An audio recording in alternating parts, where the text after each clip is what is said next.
Muteki et Yokoso. Bienvenue à tous. Salut, bienvenue dans Muteki, une heure de son japonais. Vous connaissez le principe depuis maintenant plus de 20 ans. Eh oui, on a fêté nos 20 ans en pleine pandémie, mais on se vengera, promis. On fera un événement public, ce sera pour les 25, fatalement. Fatalement. Oui. Fatalement, on peut pas revenir en arrière. Ça, on peut pas revenir en arrière. C'est normal. Juste à l'instant, pour commencer cette émission, c'était Trident, le tout nouveau Trident qui est sorti il y a quelques semaines à peine. Cry Out, donc une nouveauté pour entamer cette émission avec des bonnes grosses guitares. Trident qu'on avait reçu à distance depuis le Japon directement avec Amélie qui nous avait fait la traduction, c'était adorable de sa part, qui avait d'ailleurs booké toute l'organisation sur place. Et donc on lui fait des gros bisous à Amélie, bien entendu. Évidemment. Avec nous en studio, Romain Huet. Bonjour. Rapproche bien le micro de ta voix. Est-ce que c'est tu dois être comme ça. C'est comme Captain Tsubasa. Tu ne dois pas l'embrasser, mais quand même. Voilà. On roule pas des pelles au micro, mais presque. Non, plus, c'est pas très propre. Radio associative, voilà. Radio associative, voilà. Vous aimez éviter d'embrasser le micro en vrai. C'est exactement. Romain Huet pour Doshin Édition, avec un certain nombre de mangas que j'ai et qu'on va faire tourner devant la caméra pour ceux qui nous suivent sur Twitch. Et en plus, visiblement, j'ai des collecteurs, donc c'est quand même trop la classe en plus. On les montrera, on les montrera à la fin, juste pour histoire de... Romain Huet, Doshin Édition. Alors comment on peut te présenter? C'est un éditeur de manga français, indépendant. Est-ce que c'est résumé comme ça? Ouais, auteur de BD. Moi, j'aime pas le mot mangaka. D'accord. Voilà. Parce que je trouve que c'est mangaka, c'est auteur de BD, mais en version japonaise. Et moi, je suis en France, donc c'est auteur de BD en fait. Je fais tout. C'est souvent ce que je dis aux gens. Je fais des Mickey dans des cases quand même. Donc qu'on les fasse au Japon, en France ou aux États-Unis, on reste auteur de BD. Donc voilà. Non, auteur de BD, ça me va. Le format que tu utilises quand même pour pas mal de tes volumes c'est quand même le format classique qu'on connaît nous, le manga, mais pas que. Effectivement, on en parlera. Mais notamment avec cette première BD que j'ai sous la main qui s'appelle Yggdrasil Sentai. On peut en dire quelques petits mots juste pour ouvrir un peu cette émission, et on parlera justement un petit peu de ce qui t'a amené un petit peu à la culture japonaise. Mais Yggdrasil Sentai, on a déjà une fusion des cultures avec d'un côté les légendes nordiques, scandinaves, et le Sentai, la bonne vieille équipe, escouade de super-héros à la japonaise. Qu'est-ce qui t'a pris de créer justement cette escouade de super-héros inspirés des mythes nordiques et scandinaves? Alors en plus je suis pas un grand fan du Sentai en vrai, donc en plus non, mais c'est parce que si tu veux, il y avait gamin je regardais les Power Rangers, enfin je suis de la génération 80, donc avec Dorothée on a eu Bioman, Massman et compagnie, donc ça j'ai toujours été à fond, vive Bernard Minet, et c'est vrai, quand il a fallu du coup faire ce nouveau projet, je voulais avoir à la fois un côté, alors j'aime bien le côté nordique par contre, alors je me tourne un peu, Viking, mais j'ai une belle barbe et tout, et donc en fait j'aime bien le côté nordique, et je voulais allier le côté nordique et puis avec le manga et tout, mais c'est ce qui m'apportait, c'est surtout justement, c'est un peu le fond, c'était les sujets qu'il y a derrière, donc on va parler des problèmes sociaux, et je voulais bien les segmenter à travers chaque manga, et je me dis qu'est-ce qui va bien aller au milieu de tout ça, et c'est vrai que je me dis putain, le Sentai c'est génial quoi, c'est-à-dire qu'on peut à la fois avoir des personnages avec multiples couleurs. Je trouvais que le nom Yggdrasil Sentai, je trouve que ça sonnait plutôt pas mal. Moi dans ma tête ça donnait Yggdrasil Sentai. C'est ça. Yggdrasil. Voilà. Donc dans ma tête il y avait un côté tout de suite, le titre marche bien. Et le Sentai ça parle à tout le monde. En fait j'avais forcément, en plus j'avais cette escouade justement avec Aude qui est la rouge. Je voulais qu'elle soit la chef. Enfin tu vois, donc vraiment tout allait bien quoi. Et ça existait pas des Sentai. Pourtant ils ont fait plein de trucs de Sentai. Ils en ont fait plein, mais le côté nordique. Pas côté nordique, ouais. J'ai jamais vu genre. C'est ça. Non, maintenant. Sauf dans 10 ans. Maintenant c'est copyrighté, donc si. Ils peuvent pas venir en France. Mais ils peuvent le faire. Ils peuvent le faire. Ils peuvent m'appeler. Une adaptation. Si Bandai m'appelle, je suis content. C'est clair. Mais il n'y a pas eu. Il n'y a pas eu. Mais du coup, c'est vrai que voilà, c'est comme ça que c'est venu, et puis après voilà, Yggdrasil est né. Non, parce que copier, ils ont fait, parce qu'il y a eu un spécial magie de Sentai où c'est du Harry Potter, faut pas se leurrer. D'accord. Comment du Harry Potter. On les fera passer devant la caméra justement juste après pendant la petite pause musicale justement. Mais une particularité que vous voyez sans doute déjà à l'écran si vous nous voyez et que je vais vous décrire là en vocal sur cette émission en direct en FM sur Radio Canu, c'est que en fait les 4 premiers j'en ai que 4. T'as pas le 5e. Donc il y en a 5. Il y en a 5. Donc les 5 premiers volumes, disais-je, parce que le final est en blanc. C'est ça. Voilà. Ah bah si tu l'as du coup. Les 4 premiers volumes, disais-je, sont donc évidemment de couleurs différentes. On retrouve le code couleur du Sentai, mais surtout chaque volume est centré sur un personnage en particulier et d'une certaine façon, on comprend au fil de l'histoire pourquoi on en arrive là. C'est-à-dire que chacune à la fin se retrouve au même endroit et il y a même, je crois, des petites passerelles entre les histoires. Je me suis amusé, surtout sur le tome 3 donc de Magni où à un moment Magni donne un gros coup de marteau parce que c'est la réincarnation de Thor, donc elle a Mjolnir et donc elle donne un gros coup de marteau et le marteau va faire qu'on va revoir du coup Aude Valley. Et ça va apporter une réponse au 4e qui sortira qui était censé sortir à peu près un an plus tard. Et voilà, d'accord. Voilà. Donc le portrait des 5 en 4 volumes, puisque du coup, spoiler alerte, il y a un petit twist effectivement. Il y a des jumelles. Qui compte pour 2. Et ça se termine, on ne vous dira pas, mais comme un Sentai, évidemment avec des monstres de la taille d'une montagne ou presque. C'est ça, l'idée Sentai, quoi, l'idée c'était quand même malgré tout de garder un peu les codes. Donc on a les transformations, on a les armures qui évoluent, on a aussi... après je vais pas trop en dire, mais voilà parce qu'en plus ça va aussi avec les thèmes derrière Oui, il faut pas trop en dire non plus, quoi. Ça gâcherait la lecture, c'est dommage. Exactement, surtout que j'étais hyper content d'arriver à me dire je vais quand même tenter le fameux twist du 4 qui m'a amené au fameux twist du 5. Voilà, et donc c'est cool. J'en dirai pas plus. Est-ce que tu as une préférée ou d'ailleurs un personnage préféré, pas forcément parmi les héroïnes, mais est-ce que tu as eu un coup de cœur en dessinant ça, en créant ces personnages-là, tu t'es dit ah bah ouais, c'est ça là. Là, ce personnage-là, je l'aime bien. Magni, j'aime beaucoup. Ouais, donc le tome 3, c'est une semi-elfe, parce que alors, d'après ce que j'ai compris dans la légende nordique, quand un humain s'accouple avec un elfe, ça forme un géant. Et je trouvais ça extraordinaire d'avoir des elfes géants. Et donc c'est pour ça. Et puis Magni, il y a un truc particulier dans cet album, c'est-à-dire que j'ai eu un level up au niveau graphique. Donc il y a des choses que je faisais pas avant. Et je sais pas pourquoi, j'ai ressenti ça, que ça soit à l'ancrage, que ça soit dans la narration, dans les décors et tout, où j'ai dit ah, là il y a un truc. Voilà. Et j'étais hyper content de l'album. C'est la première fois que je faisais un album avec de la baston, vraiment de la baston. Parce que je suis pas très baston non plus, je fais du shonen, mais en réalité j'aime bien les trucs qui sont plutôt psycho. Et donc c'est vrai que voilà, dans le tome 3, je me suis vraiment éclaté. Eh ben on va parler des autres. C'est intéressant parce qu'en fait, effectivement, quand tu le dis, le tramage par exemple des ombres. Ouais, il y a rien que ça. Non, mais il y a un truc qui a bougé. Mais on te voit évoluer au fil des volumes en plus de ça. Tu as dans le chapitre 2, tiens, je tombe pile dessus, c'est vachement bien fait. Tu vois, ça, je le faisais jamais. Quoi. Ouais. Tu vois, ça, c'était assez ouf. Ouais. Et oui, tu évolues au fil des volumes. Tout auteur, on progresse. C'est sûr, quand tu regardes Magical Girlfriend, qui est le premier que j'avais fait, et que tu regardes le dernier sur Résurrection, tu fais ah ouais. On va en parler justement après cette petite pause musicale. On va peut-être commencer justement par Desper's Ray. Ah ouais. C'est rare. Alors pour le coup, là tu m'as proposé. On va voir si on peut les passer les deux, parce que forcément on va discuter, et on va devoir des fois même un peu improviser. On s'excuse auprès de nos auditeurs évidemment si on vous tease des fois des chansons qu'on passe pas, promis. Après on se rattrape. Desper's Ray avec Tsuki no Kyoku, c'est ça? Ouais. Tsuki no Kyoku, Fallen, entre parenthèses, tiré de l'album de 2005. Et c'est rare quand on nous demande ça, justement, ça et Kagero. Non, mais en plus de Desper's Ray, l'album Call 7 est une pure merveille, je trouve, dans le métal japonais.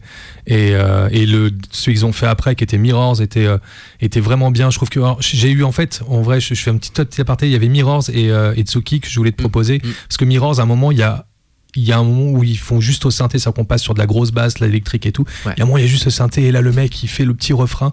Et moi, pour moi, ça, c'est des trucs où ils sont touchés par la grâce à ce moment-là, les gars. D'ailleurs, ils ont jamais fait mieux que ça, je trouve. Ah bah. Voilà, enfin, c'est presque mon ressenti perso. Voilà, en avant. Allez, en hommage à ceux qui ont vu les concerts, justement, au milieu des années 2000, en plus de ça. Ouais, putain. Donc, la double affiche Kagero, Desper's Ray, Ultrabendo, j'y étais. Tu y étais, visiblement, ouais. en plus, voilà. Habillé tout en gothique. La grande époque. Ouais. Tsukinoki Oku Fallen sur Muteki 0418 39 18 15 pour nous appeler. Vous pouvez nous retrouver sur muteki-radio.fr et sur les réseaux sociaux Instagram, Twitter, Facebook et sur Twitch en ce moment même. Et oui, là, en direct, c'est parti. Avec donc du Desperzray, là, tout de suite aussi, en direct, c'est parti.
葉を聞かせた君たちにま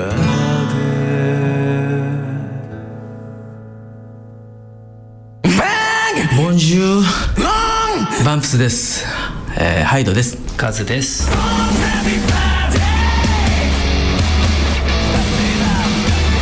今お聞きの番組は無敵です。無敵。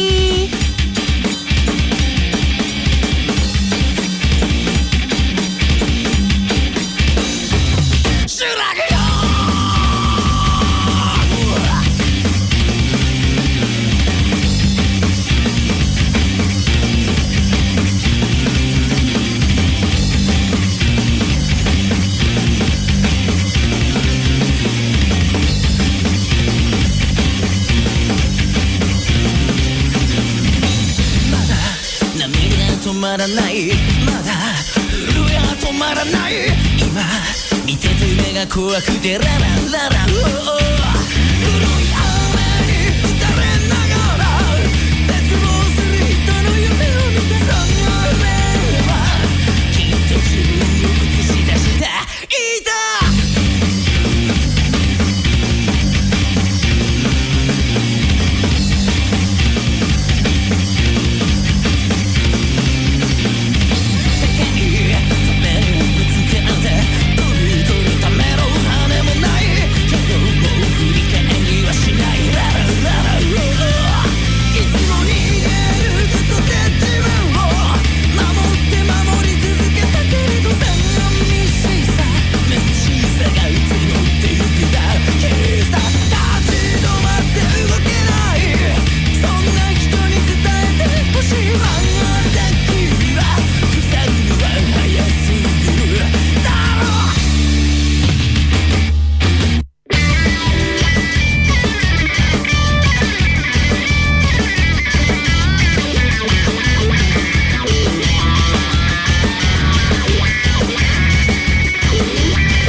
Ça fait un petit moment qu'on l'avait passé. Zetsubo ni Sayonara. Kagero juste à l'instant, et juste avant c'est Desper's Race, soit le line-up le line-up du Trabendo dans l'ordre en fait, puisque Desper's Race ouvrait le show et Kagero le concluait. C'était le main event de la soirée à l'époque. C'était un truc de dingue. J'étais pas là, moi, pardon. Tu as beaucoup fréquenté cette scène-là, justement, autour du la grande époque du visual kei du milieu des années 2000 en France. J'étais à fond, j'avais les lentilles blanches, j'avais les vernis, les New Rock. On me voit comme ça, la chauve à barbe un peu hipster, mais en vrai pas du tout à la base. Il y avait beaucoup à l'époque. Puis moi j'aimais parce que dans le visual kei il y avait quand même plusieurs styles. Il y a plusieurs époques. Et il y a plusieurs époques, plusieurs styles. Il y avait donc du coup Kagero qui était on appelait ça le class ou le smart.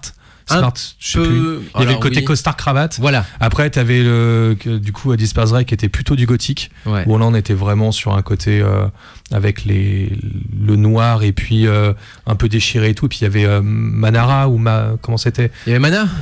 Mana avec moi. Mana avec moi, dis-moi. Moi, dis-moi, qui était du coup le côté très grandiloquent. Puis le côté, c'était on appelait ça le female visual kei. Tous les hommes étaient en robe de la Renaissance et tout. Oui, voilà. Ah, il y avait, et donc moi, j'avais quand même un costume. Aussi, voilà. Alors moi, j'étais du coup très cagalo, hein. Donc j'avais la cravate, le costume bleu, j'avais des crepers, donc les New Rock un peu épaisses là en bleu qui allaient avec le machin et tout. J'avais toutes les chaînes, les bracelets, voilà. Ah, Qu'est-ce que tu gardes de cette époque justement? Qu'est-ce que quand tu te retournes sur ça, c'est parce que du coup, on peut en parler. Je pense qu'il y a des gens dans le chat qui ont dû connaître aussi. Qu'est-ce que j'en garde? J'en garde plein de choses. J'en garde déjà, c'est les premières fois où j'allais vraiment en concert. Je me retrouve du coup le premier que j'ai fait, c'était Dire en Grey à l'Olympia, la première partie c'était Hetz, donc un groupe de métal français ils avaient été mauvais, je crois qu'ils avaient été mauvais, c'était catastrophique. Tout le monde était assis par terre, on se faisait chier sur la première partie, malheureusement pour eux. Et puis donc de là, en fait, c'est des rencontres. On en parlait en off, mais il y avait pour ceux peut-être qui se souviennent des fous furieux qui gueulaient Fougère à tout bout de champ, j'en suis le créateur. Et désolé pour les gens qui ont dû nous supporter pendant tous les concerts.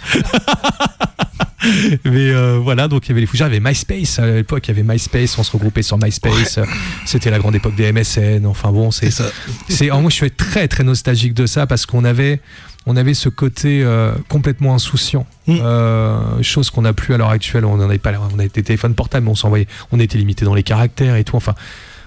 Pour moi, c'est tout un univers. Et pour le dernier Dire en Grey que j'avais fait, il s'était passé au Zénith. J'étais arrivé, donc c'était le 11 novembre. Le 10 novembre au soir, j'étais devant le Zénith, il faisait 3 degrés. Et j'étais donc en costume, parce que il fallait que j'aille au concert en costume. Et donc je n'avais qu'un costume à 3 degrés, il faisait 3 degrés. Donc on se pelait le cul et j'appelle une amie que j'ai revue d'ailleurs 15 ans plus tard. On était à 3 là, il y a un mois. Et j'ai Astrid qui débarque, qui est une fille que j'ai connue là-bas. Et je fais Astrid. Et elle me dit, je crois pas que t'allais me reconnaître et tout. Et voilà, bon bref, anecdote passée. Et on se retrouve, donc j'appelle Astrid, je lui dis, écoute, je suis devant le Zénith. Voilà, on est 24 heures avant, 26 heures même avant le début du concert. Et elle me dit, j'arrive. Et elle était habillée en Lolita avec ses robes à froufrou et tout. Et on a dormi entre les barrières du Zénith en mettant les affiches du concert qui est en train de passer autour pour faire une espèce de tente avec un vieux duvet. Et alors pour l'anecdote, vous avez dormi dans la rue, quoi, ouais. Clairement. Voilà. Et il était genre 21h, 21h30. Et donc on était comme déjà frigorifiés, on n'a rien à bouffer, rien, on est vraiment à la zob. Et il y a un mec qui vient, 55 ans, avec une femme toute en fourrure. Et il nous regarde un peu de haut, comme ça, il faut, mais vous êtes là pourquoi ? Et elle m'a dit, parce que demain il y a un concert Dire en Grey, c'est des Japonais, ils viennent rarement, on veut être devant et tout. Et le mec il fait ok. Et puis moi j'habitais Nantes à l'époque, et je me suis dit, c'est quand même con qu'ils soient pas venus à Nantes, on vient d'avoir un nouveau Zénith, ça aurait pu être bien. Et le mec dit, ouais je sais, je suis le directeur du Zénith de Paris, du Zénith de Nantes. Et je dis, ok, d'accord, très bien. Et donc le mec s'en va. On rencontre dans la rue. Ah ouais, c'est fou. Et donc on s'en va comme ça. Et le mec s'en va. Nous on reste à se grelotter. Et puis je sais pas, 10 minutes après, le mec m'appelle de l'autre côté de la barrière. Il me fait viens voir. Alors du coup j'y vais. Alors il faut imaginer, je suis en New Rock et tout. Donc le gothique débarque. Et oui monsieur. Et il me dit, ça te dit de venir voir le concert là? Il y a Justice et tout plein de groupes là qui sont en train de jouer. Et je te fais passer par les backstage. Et il me dit, tu viens avec ta petite copine là? Je dis, ok, j'appelle Astrid, viens, on est invité pour aller voir Justice en concert. C'est cool. Et donc le mec nous fait passer les barrières et nous voilà débarqués donc du coup au Zénith en passant par les coulisses avec nous habillés pour le concert de Dire en Grey au milieu de ça a avec Justice, hein. au milieu des mecs qui sont en fluo à fond. Et on s'est fait interviewer par Pop Folk à l'époque, Rolling Stone, enfin voilà. Et donc on débarque là-dessus et d'abord les mecs nous lâchent, ils nous disent maintenant allez au concert et vous repassez, vous revenez, vous ressortez quand vous voulez. Et on a fait tout le concert de Justice habillé en gothique, voilà, avec les trucs de dingue, voilà, avec des mecs en fluo. Et nous on connaissait pas du tout Justice, quoi, à part moi Dance que je connaissais, et puis et puis les grands classiques de la radio. Mais il y avait que celui-là que je connaissais. Je connaissais absolument rien. Et voilà. Et donc on a fait un concert comme ça. Voilà l'anecdote. J'ai toujours voulu savoir un petit peu ce qui passait par la tête des gens que je regardais justement faire la queue la veille, même carrément la veille, parce voire que ça existe dans beaucoup de concerts. Ouais, et moi j'ai jamais été là-dedans, j'étais là mais les gars, on va voir le concert quoi qu'il en soit, et quoi qu'il arrive d'une certaine façon, on va y aller et tout. Et là, il y avait forcément des gens qui étaient plus fous furieux que moi et qui attendaient genre 24-48 heures avant. Alors certains que je connaissais d'ailleurs dans le lot, et j'ai dit mais sérieux? Mais pourquoi tu fais ça? Et du pour coup, être devant, quoi. Moi, c'est pour être devant. Moi, c'est quelque chose qui me tient encore à l'heure actuelle. Quand je fais un concert, je ne sais pas faire un concert si je suis pas devant. Là, par exemple, je vais voir Nightwish là dans un mois. On a pris les places un peu en retard. Je me retrouve en deuxième fosse. Je suis dégoûté. Ah ouais. Ah oui, là, je suis. Je sais que je vais pas vivre le concert. Ah moi, il faut que je sois devant. Qu'on a fait Damien Saez là juste avant le Covid là. Alors complètement différent, chanson française et tout. Mais Saez, je suis un ultra fan. Vraiment, je connais tout par cœur. Et donc Saez, je voulais être devant. Il fait Bercy. Je me dis, il faut que je sois devant. C'est pas grave, on a fait 10 heures d'attente, il faisait froid, c'était en plein mois de décembre. L'attente fait partie de l'expérience. Oui, et puis tu rencontres des gens. L'attente, c'était pas tout seul. Les gens ils disent, je vais me faire chier. Non, tu peux débarquer tout seul à un concert si tu te fais 5 heures d'attente. Même, il y en a d'autres, en fait. Mais il y en a d'autres. Tout le monde est là. Et en fait, ce qui est bien, c'est qu'ils sont comme toi. En fait, c'est les fans hardcore. Là, tu prends 16, les mecs, ils avaient amené la gratte, on a fait les mecs, ils sont grattés. Il y avait déjà un concert avant le concert. On était bien, quoi, tu vois. Ouais, on est avec nos ouvertures de survie et tout, mais c'est marrant. Est-ce que Doshin a commencé un peu dans ce mood-là, ou ça c'est venu plus tard? Là, on parle de Zik, on parle de Visual Kei, de fandom, etc., etc. Mais toi, justement, quand tu as décidé de passer justement dessinateur, illustrateur, auteur, est-ce que ça commençait déjà à germer à cette époque-là? Ouais. Voilà. Oui, parce qu'en fait, moi à la base, je suis pas fan du manga. C'est-à-dire que je n'en lis pas. Je suis fan par contre du Japon. C'est-à-dire que j'aime la culture japonaise. Mais alors, la culture fantasmée, faut être franc, j'ai 16 ans. Mais je ne sais pas pourquoi. Enfin, je sais pas pourquoi. Je découvre Ayumi Yamazaki, qui est la Queen Pop. La Queen of Pop à l'époque. En fait, c'est juste la Queen tout court, basta. Il n'y a pas besoin de tergiverser. Après, il y en a qui vont se débattre avec toi. Si Romain, il aurait dit Namiyamuro, mais bon. Mais Oriane, toi-même, tu sais. Voilà, Ayumi. Non, mais Ayumi, c'est tout. Et donc, si tu veux, moi, je découvre Ayumi à 16 ans sur Game One par un clip très très court qui passe parce qu'ils en parlaient et elle venait de sortir Evolution et qui a été pour moi au niveau de la pop une claque, parce qu'en fait c'est la première fois que dans de la pop j'avais à la fois de la pop, à la fois du rock, et le tout effectivement une évolution de la musique dans une même chanson, et avec un refrain hyper entraînant. C'est cheesy à mort, quoi. Qu'est-ce qu'elle était forte. D'ailleurs elle est toujours forte, même si maintenant elle fait plus grand chose malheureusement, mais voilà, et je découvre comme ça, et je ne sais pas pourquoi, derrière vient le fait de me dire je vais écouter du Ayumi, mais je comprenais pas ce qu'elle disait. Du coup, j'ai toujours ces trucs là de quand il y a des groupes que j'aimais bien. Alors j'étais un gros fan de Tattoo aussi, donc était le groupe de les fausses lesbiennes russes là. Et mais bon, moi j'avais 16 ans, c'était un fantasme à l'état pur. Donc je me suis mis à apprendre le russe pour comprendre un petit peu. Tu vois, et puis en fait les paroles originales, en fait, c'est vraiment les paroles. Et puis moi j'aime chanter, donc j'aime chanter en russe, j'aime chanter en japonais, donc voilà, donc je me mets à mettre Ayumi, et un jour je passe devant une librairie et me saute aux yeux 40 leçons pour apprendre le japonais. Et là j'achète. Et là je suis tombé dans une espèce de truc où le Japon est rentré dans ma vie pleine balle. Je me suis mis à lire des auteurs japonais. Ma mère, je l'appelais Osaka, je crois qu'il veut dire mère. Okasa, merci. Okasan. Et voilà, donc je l'appelais Okasan et tout. Enfin, mes parents étaient assez cool là-dessus. Je bouffais avec des baguettes le soir, enfin n'importe quoi. mais t'étais à fond, quoi. J'étais à donf. Et puis voilà. Et le manga a débarqué bien plus tard finalement, parce que ça a débarqué, j'avais 19 ans, donc 3 ans plus tard ma découverte du Japon, et là j'ai eu Lovina qui est arrivé, donc Game One lançait Lovina en animé, et un jour je zappe sur Game One un vendredi soir et je tombe sur genre l'avant-dernier épisode. Donc je pense que je peux spoiler maintenant, je crois que Lovina tout le monde a à peu près vu. Donc au moment où Keitaro embrasse Naru dans l'animé, et là je fais et je sais pas pourquoi j'ai été pris d'un truc, j'étais tellement content, mais j'en avais des larmes aux yeux, je pourrais pas vous expliquer pourquoi, et donc je demande à mon meilleur ami Laurent, et je lui dis écoute, lui il est un peu plus dans le manga, je lui dis tu crois que je peux trouver un Lovina en livre? Et il me dit à l'époque, attends, on va aller au magasin de manga. Le magasin de manga, c'est grand comme la pièce qu'elle a. C'est pas les Fnac comme on a maintenant. Et le mec me dit, ouais, j'ai 7 premiers volumes et je prends les 2 premiers. Et c'est là, je me repars avec mes 2 petits bouquins de Lovina et je me mets à lire du coup du Lovina le soir. Et là, c'était une révélation mystique. Mais c'est quelque chose de particulier le manga chez moi. Parce que du coup, il faut savoir que je n'en lis pas. J'en lis très très peu. Et d'un coup, je me mets dans Lovina. Je l'ai lu 3 fois d'affilée. J'ai refermé le bouquin. Je me suis dit, j'arrête tout. Il faut que je sois mangaka dans ma vie. Ah ouais. Voilà. Et là on passe une période un peu compliquée dans ma vie parce qu'il faut expliquer à ses parents quand t'arrives à 20 ans, que t'as 6 ans d'électronique dans les pattes, je vais passer mon bac à ce moment-là, que je vais tout plaquer pour faire de la BD. Bah non en fait, tu vas pas faire ça du tout. Et je mets à dessiner et à recopier. Je passe mon bac que j'ai à genre 10,4, merci le sport. Et en BTS, là, je passe du coup mon BTS électronique. Et pendant l'année du BTS, là, ça flippe en fait. Je me dis, je peux pas faire ça de ma vie. En fait, j'arrive en plein. Tu sais, quand t'es en BTS, t'as des stages en entreprise. Oui. Je suis dans un stage en entreprise, donc pour réparer des PC. Et il y a une nana un peu mignonne qui débarque, qui pose son PC et tout, tu vois, vraiment. Et les mecs, première chose qu'ils font, ils rentrent dans l'établi. Oh, je les vois encore. Ils ouvrent le PC, ils font tu penses qu'elle a des photos de cul? Et là, j'ai fait non, ça c'est pas ma vie. On n'est pas du même monde. Je ne pourrais jamais faire ça dans ma vie. Et surtout nouer des relations, voilà, des relations amicales avec des. Non, et je me suis dit, ça sera pas ça ma vie. Ouais. Et là, d'un coup, vraiment, j'ai flippé. C'est-à-dire que là, il y a une décision qui a été prise à ce moment-là. Je suis parti le midi. J'ai dit mon patron, enfin le mec qui m'employait en stage, je reviendrai pas. Il m'a dit mais pourquoi? J'ai dit parce que je vais faire de la BD. Là le mec il a pas compris. Je suis rentré à la maison, j'ai mes parents, j'arrête. Ils me font pas pourquoi? Je vais faire de la BD. Ils ont pas compris non plus. Là on s'est engueulé. mais j'ai rien lâché quoi. Vraiment je suis allé au taquet quoi. Voilà. Et c'est comme ça que après il y a eu plein de trucs. J'ai fait l'école pivot. J'ai rencontré Philippe Brionès qui est un auteur de comics, de BD, qui m'a pris sous son aile, avec qui j'ai pu être coloriste, scénariste de mes premières séries.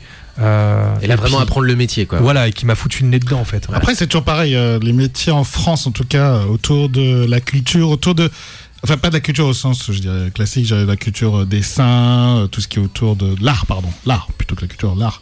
Ça a toujours été quelque chose où tout le monde s'est dit c'est un risque, c'est compliqué, tu peux pas faire ton chemin. Non, mais il y a des gens pourtant qui... C'est un risque. Oui, mais je veux dire... comme tout autre parfois, c'est-à-dire qu'il y a d'autres métiers qui sont un peu dans ce même cas, de toute façon, mais qui sont vus comme tu vois comme plus sûrs ou plus sérieux. Tu vois ce que je veux dire? C'est-à-dire par exemple tu deviens chercheur, c'est aussi risqué. Tu vois, c'est chercheur, c'est risqué, mais c'est cool. Moi, oui, c'est ça. Combien de fois on m'a dit vous avez un vrai métier dans la vie? Bah écoute, je travaille 15 heures par jour, mon gars, 7 jours sur 7.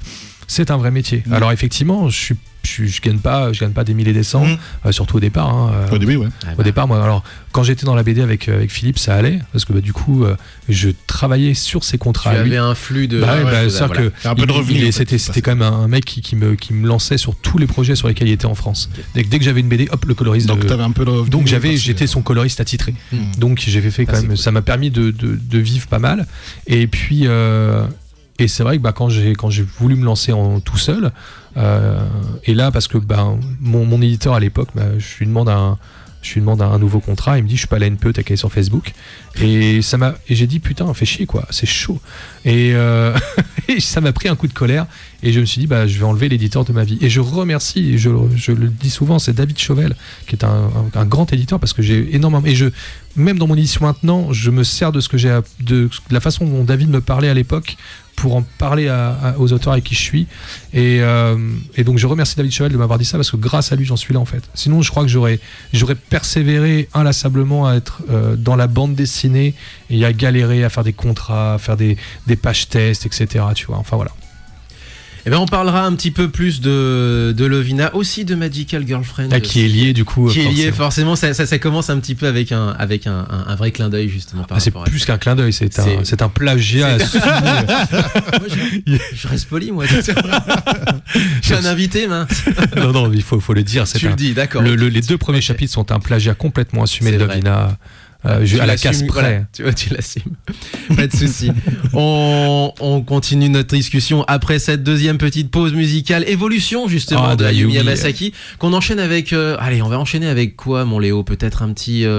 Tu veux faire de l'enchaînement derrière ça? Attends, faut un truc des années 90. Et justement, tu viens de passer du Globe, c'est pas mal. Ouais, mais tu l'as passé en fond, donc j'espère que personne n'a entendu. Mais passe le Globe. Non, personne n'a entendu. Vous n'avez pas entendu Globe. Mais sache, on le fera hors antenne. Je t'expliquerai. J'ai commencé à penser à toi quand tu commençais à passer mes musiques à moi en fond. D'accord. J'ai pensé à toi après. Derrière Ayumi, tu mets un petit arc-en-ciel, ça passe tout seul. C'est clair. On a déjà le générique. Oui, c'est vrai, ça c'est avec des débuts.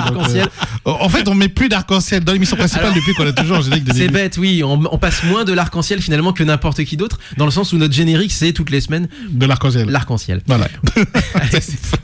Évolution Original Mix, oui, parce que Évolution est un double album en plus de ça. Donc vous avez deux versions de Évolution. Original Mix sur Muteki Ayumi Hamasaki, la grande Ayumi Hamasaki.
back to the beginning 思い出すため what you were doing Free time in the mind Free time in the soul 一人じゃない No no no They can feel the same freedom 普通の中に今日普通じゃない愛不思議な状況不満の声フリーダム求めているフリーダム力になる不条理なマンドリ不快な歴史不機嫌な大人たち不平な鼓動フリーダム全てと共にフリーダムきっと僕は回るよ二人がどれだけ強いこだわり持って世界が回るの拒んでいたってフリーダム動いているフリーダム理由がある夜が更けてゆく朝が訪れEt le fade out de la chanson est très progressif. Ouais, complètement, ouais. On discutait, Bah, on c'est du commence à Globe, entendre donc c'est le- ultra progressif comme toutes les C'est chansons de incroyable, Globe. effectivement. Globe, on est dans une période Globe en ce moment. Alors juste Oui, c'est pour grâce la à moi. chanson. C'est grâce à moi. Non, grâce à Romain aussi. Oui, mais grâce à moi, puisque c'est moi qui ramène, c'est plus Romain qui ramène. C'est Romain qui. Alors, c'est toi qui ramène, mais Romain quand même. A priorise par contre, oui. Voilà, ouais, c'est ça, priorise exactement. Et on devait passer pour le petit gag, on devait passer un 33 tours la semaine dernière de Dragon Ball qu'il avait ramené, un collector, etc. Il en était tout fier. Il y a 2 semaines. Même. Il y a 2 semaines. Et finalement, oh non, finalement on passe On Globe. passe du Globe. Allez, On passe du Globe, allez, vas-y. c'est un peu le running gag maintenant. Dans les années 90-2000. Juste avant, bien entendu, Evolution Original Mix de Ayumi Hamasaki. Eh ben, je sais pas si cette chanson-là est dans la web radio de Muteki. Pas dans ma playlist. Eh non. Elle aurait pu, parce que je l'ai, en fait, Ah cet ouais. album. Faudrait que je la rajoute, hein, Mais, du coup. J'ai Non, pas il va- rajouté, il j'ai va pas falloir- rajouté Ah ouais, encore. ouais. Quel manquement, les gars. J'ai Mais pas on a- encore pu on la a rajouter. tellement, en fait, je veux- Non, en c'est fait, pareil, j'en ai tellement quoi de musique. on se limite au maximum, peut-être quelque chose comme enfin on avait tout, enfin moi j'ai tout un système pour essayer de pas non plus trop faire en sorte que un artiste prenne le pas sur la playlist. Après, j'ai par peut-être rapport à mis- par Ouais, rapport mais à si d'autres. Ayumi elle Après, prend j'ai- le pas, c'est pas très grave. Après, j'ai Elle a, peut-être mis elle a Boys pris le and pas sur Girls, les 25 peut-être. dernières années. J'ai peut-être mis Boys and Girls en fait dans la Ah, elle playlist. y est. Moi de toute façon, Je crois qu'elle ouais, elle est par c'est- défaut dans la C'est classique. celle-ci, Ouais, voilà. celle-là est classique. Ouais. Surreal également. C'est réel, ouais, Mm. tout à Bien fait. entendu. Mm. Bon bref, encore plein. Vous inquiétez pas, il y a beaucoup d'Ayumi. Hein, c'est voilà. Oui, Si on a une qui manque, bah on la rajoute. on la rajoute, pas ouais, grave, c'est voilà. ça. C'est pas grave. Mais on en a beaucoup déjà. Mm. Avec nous, Romain Huet, toujours d'Oshin Édition. On a montré hors antenne les tomes de Magical Girlfriend, My Magical Girlfriend, allez voir sur le Twitch. qui est donc, alors, tu le dis, et je reprends tes mots, un plagiat de Lovina au début, mais Oui. surtout à la fin, quelque chose qui se rapproche plus de Puella Magi, Madoka Magica, Exactement. avec des héroïnes qui se font clairement malmener, voire plus encore. Pouvoir plus encore. Voilà, on dira pas plus. Mais effectivement. Et il date d'avant Yggdrasil. 2015, ouais, exactement. Sentai, celui-ci. Yggdrasil, du coup, le premier tome Aude est sorti en 2017 Voilà. et Magical 2015. Exact. Et là, par contre, l'histoire, elle est achevée. Là Ah, aussi. tout est achevé. Tout est achevé. Oui. Voilà. Et sur quoi tu travailles en ce moment? Alors là, Transition. transition. Alors effectivement, là, t'as Tombé au combat dans les mains. Donc là, il est sorti au mois de juillet. Alors là, on est vraiment sur les trucs. Et là, c'est une BD. Là, on est sur une BD. On est sur un roman On est plus graphique. sur, on est sur une BD Ouais. en tout cas au format physiquement parlant. Tombé au combat avec comme toile de fond le deuil et la pandémie. Oui, celle qu'on a connue là jusqu'à présent. Exactement. On a la 28e vague. Mais surtout, moi, ce qui m'a marqué et ce qui a fait beaucoup parler, Violaine qui n'est pas avec nous et forcément, elle reste à l'émission, donc on lui fait un gros bisou et justement, je me fais le porte-parole un petit peu de ce qu'elle m'a donné comme ressenti sur ce que je lui ai raconté de l'histoire. C'est que ça a libéré beaucoup de paroles puisqu'elle a beaucoup parlé justement de l'éloignement et je pense que c'est ça aussi un petit peu qui m'a le plus marqué. C'est moins la pandémie qui m'a marqué que l'éloignement social et notamment familial qui pour moi véritablement ont été les plus durs à vivre. Surtout que dans le bouquin, la pandémie, elle est mise finalement, elle est là, et c'est le décorum. Voilà, Mais c'est un peu comme Walking Dead. Hein. Moi, souvent, c'est ce que je dis. Si tu penses que tu regardes Walking Dead et tu vas regarder un truc de zombie, enfin que tu vas lire un truc de zombie, c'est raté. C'est un bouquin social et c'est exactement le truc de Tomber au combat où en fait la pandémie n'est qu'un décorum et c'est comment on réagit, comment on était susceptible de réagir en cas de justement du problème que vivent nos deux protagonistes là.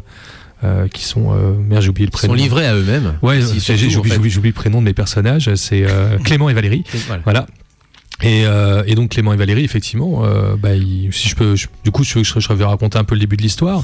En gros, t'as Macron qui dit faut se faire vacciner, sinon pas de passe, hein, c'est le pas de bras, pas de chocolat. Du coup, ils vont se faire vacciner comme des millions de gens. Elle est enceinte de 5 mois, il y a la deuxième dose, elle perd le bébé. Et c'est comment tu gères finalement la perte d'un enfant en pleine pandémie, en plein vaccin, et sans savoir si c'est le vaccin ou non.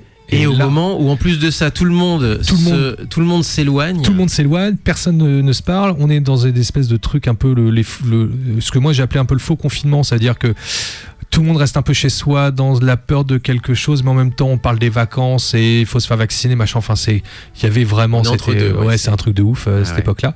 Et socialement parlant, c'était vraiment un truc de ouf. Et je me dis, comment tu réagis ? Alors, dans la vraie vie, à la base, ton beau combat était déjà en cours, et pour l'anecdote, mais il était déjà en cours, et j'allais faire un truc où Clément allait plus loin, il allait monter au créneau, il allait essayer de monter jusqu'au côté politique, etc., pour avoir des réponses. Et puis ma femme fait une fausse couche l'année dernière, et on sort de la sage-femme, et elle me dit, t'imagines, si je venais de me faire vacciner, comment on aurait réagi ? Et là, j'ai dit, ça, c'est intéressant. Et donc de là, j'ai modifié, finalement le début de l'album était déjà là, pardon. Et en fait derrière, j'ai du coup fait un bouquin social. Et j'ai dit mais en fait on va éloigner le côté, le mec qui monte au créneau pour aller chercher des réponses et tout. Non, il a pas de réponse.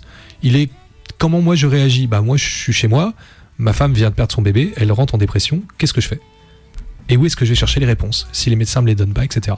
Et c'est tout ça, c'est un cheminement finalement. D'ailleurs c'est quasiment à huis clos, hein, on les suit pendant des mois dans l'appartement et ils sortent quasiment pas. D'ailleurs il y a une seule sortie, le reste c'est dans l'appart, c'est dans leur petit studio. Et c'est ça qui est le plus qui me marque le plus, c'est même l'absence en fait. Et ce qu'on peut retrouver des fois même par rapport à la maladie où certains justement n'osent pas aller voir leurs proches alors qu'il s'agit des fois de maladies certes graves mais justement pas du tout contagieuses, et là je parle de cancer ou d'autres choses comme ça où non, si on touche la personne on chope pas le cancer, etc. Voilà, simplement la maladie, l'aura qu'a la maladie sur les proches fait s'éloigner. C'est une peur viscérale. Du coup, il n'y a pas de logique. L'ingénierie sociale qu'on a eu avec le Covid a fait tellement peur aux gens. Les gens étaient surtout apeurés de mourir. Mourir, tout simplement. Il faut pas oublier. Hein. Enfin, moi, j'adore l'ingénierie sociale. Hein. Moi, c'est une passion que j'ai. Il y en a qui ont des passions de tout, mais il y en a qui font les timbres. Moi, je fais l'ingénierie sociale. Il y a une excellente série qui montre les mouvements de foule, s'appelle South Park, si tu veux aussi. C'est par l'absurde. Et avec une grosse couche d'humour scato. Mais derrière, il y a aussi toute une analyse. Visiblement, eux-mêmes sont assez fascinés par les mouvements de foule, etc., etc. Et en tout cas, les mouvements sociaux, l'ingénierie sociale, effectivement. Tout ce qui est études sociales aussi, ça m'intéresse aussi. Hein. Moi, j'ai regardé parce que ça n'a rien à voir par rapport au thème de l'émission, mais moi, je suis Fouloscopie, un vulgarisateur sur les sciences des foules, c'est génial. Franchement, c'est génial. Hein. La manière dont les foules réagissent, et dont la foule fait. Il y a une vraie sociologie dessus. On va manquer. C'est malheureusement tout le temps qu'on a. Par contre, on va annoncer peut-être des prochaines sorties. Qu'est-ce que Doshin a à nous montrer pour les prochaines conventions et où? Alors, on va commencer par le où. Je suis la semaine prochaine à Marseille, la semaine d'après, donc Eurofest de Marseille la semaine prochaine. Je crois qu'après on va à Lyon. Je crois que c'est le Japan Touch de Lyon. Ouais, tu y vas, d'accord. Voilà, donc il y a le Japan Touch de Lyon. Dans la foulée, on va à Nantes. Après, on va à Toulouse et après, on va à Lille. Voilà. Et au niveau des sorties, je le fais du coup vitesse, mais Doshin du coup fait et du manga, du roman graphique et du roman. Et au niveau des romans, on a #tous vaccinés qui est le 3e tome, donc qui est un livre de zombies écrit par Anne-Sophie Billet qui vient de sortir hier pour le tome 3 final de la trilogie. On a La machine à voyager dans les dimensions de Geoffrey Clostruo qui sort le 3 novembre en roman. On a un roman qui devrait sortir normalement début janvier, un autre qui devrait sortir je crois pour vers mai-avril. Au niveau de Doshin, au niveau des mangas, j'ai les bonus, donc on en parlait, j'ai le Tober pour le Yggdrasil Sentai Tober, donc qui est 31 pages sur un bonus de Magni, donc le tome 3 qui sortira sur Ulule avec le coffret pour ranger les 5 bouquins. Et on a Les Cris du Cœur qui sortira pour le printemps. Voilà, en roman graphique, et je travaille en ce moment sur Anus Dei, qui est un nouveau manga, un seinen pour les grands. Voilà. Merci beaucoup. Alors, je suis obligé de lancer directement le générique de fin 4 size, non? Dancing Allez, in the vas-y. Sunshine. Allez, merci c'est à vous en parti. tout cas. Mais de rien. Merci à toi Romain. Allez, salut tout le monde, Et bye longue bye. vie à Doshin du coup. Yes. On se retrouve donc dans les prochains événements Avec grand plaisir. de cet automne et cet hiver. Merci à vous. Dancing with the Sunshine, c'est donc le landing iconique de Cat Size en mode aérobique, en mode années 80, une capsule temporelle. On se quitte avec ça. Et là, on se retrouve la semaine prochaine, mon Léo. On se retrouve la semaine prochaine. Portez-vous bien, vive le son japonais, Jamatane. Tchuss. Million.